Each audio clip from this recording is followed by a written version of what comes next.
Yo, what's good, YouTube? It's boardzy, and this is a big day for the wireless mouse scene, I guess, because Razer mice, if you have the hyperpolling dongle, are now 8K Hertz wireless compatible. This used to be an exclusive feature to the Viper Mini Signature Edition, but now the Death Adder V3 Pro, Viper V2 Pro, the Cobra Pro. Does anybody, please, one person in the comments, does anybody use this mouse in any of the forms? I think there are like two versions that released, and also the Viper V3 Hyperspeed are now 8K Hertz compatible.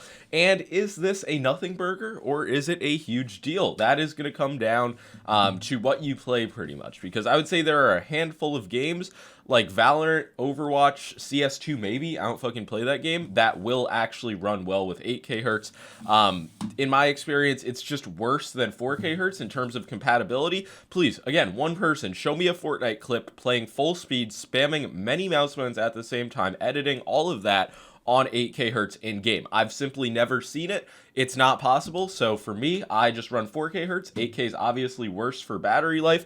And yeah, it's just I have worse performance when I use these mice in 8K. It was an absolute nightmare to update. I just had some issues on my system, but Razer support, honestly, they DM'd me, they took care of it. I'll put the workaround on the screen if any of you guys were having similar issues. But I would basically update my mouse, pair the mouse, and then it would just fucking brick wirelessly. I did it on literally all three of these mice, but then I got it working, and I'm like, it doesn't even matter. I'm just gonna leave my mouse on 4K anyway. There was pretty much no reason to do this update. And if you're wondering like why these mice randomly became 8K, pretty much Razer always had the ability to. They basically just didn't believe that the signal would be strong enough, which is why the Viper Mini Signature Edition came with like a more optimized version of a chip. But presumably they just did some firmware updates. They managed to make it more optimal, and now all of the models have compatibility. And again, to me, this is not a big deal, but if you are somebody who plays one of the games that is extremely well optimized and works on higher polling rates, yeah, you'll have 8K. It's genuinely, like, I don't think of it as much of a big improvement from 4K. But yeah, as you guys know, I am a big advocate from 1K to 4K. You guys can be like, wow, Optimum Tech video says it doesn't make a difference. My personal experience in Kovacs does say it makes a difference. So you can really weigh those against each other. And yeah, I know there's always going to be people saying 8K does work. You just have a shitty system. And I mean, I've disabled C states and BIOS. I've done some of the more basic optimizations to improve polling rate consistency.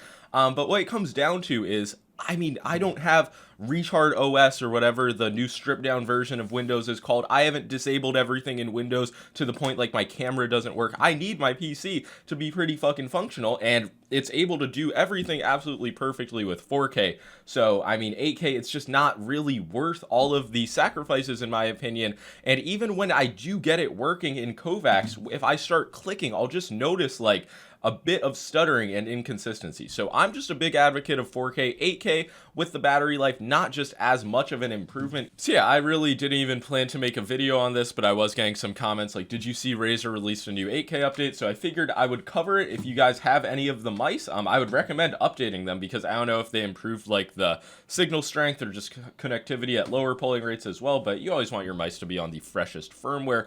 And I mean, by all means, it's your God-given right. Feel free to try out 8K polling rate, but in my experience, it really just does cause more headaches than any type of performance increase. It is cool that, I mean, every hyperpolling dongle goes up to 8K now. I guess that was also like kind of a flex on Logitech, since it's rumored that they're going to release a 4K implementation. But yeah, I mean, guys, it's not going to make a huge difference. And again, if anybody has a Fortnite clip at 8K, like playing in full speed in game, I would absolutely love to see it, because I've asked multiple people and nobody has ever been able to come up with proof. The best I got was some guy like jumping out of the battle bus, moving his mouse and being like, hey, my screen's not fucking cracking, I'm not getting FPS drops. And it's like, so yeah, that's the Fortnite challenge. But yeah, at the end of the day, if you want to update it, feel free to do so. I'm not going to be using 8K polling rate on any of my mice, even the Viper Mini Sig, which I've had the option to. I mean, I've still used 4K on this. So that's going to be all for this video, just some polling rate talk. If you guys have any questions, feel free to leave them in the comments below, and that's going to be all. Peace.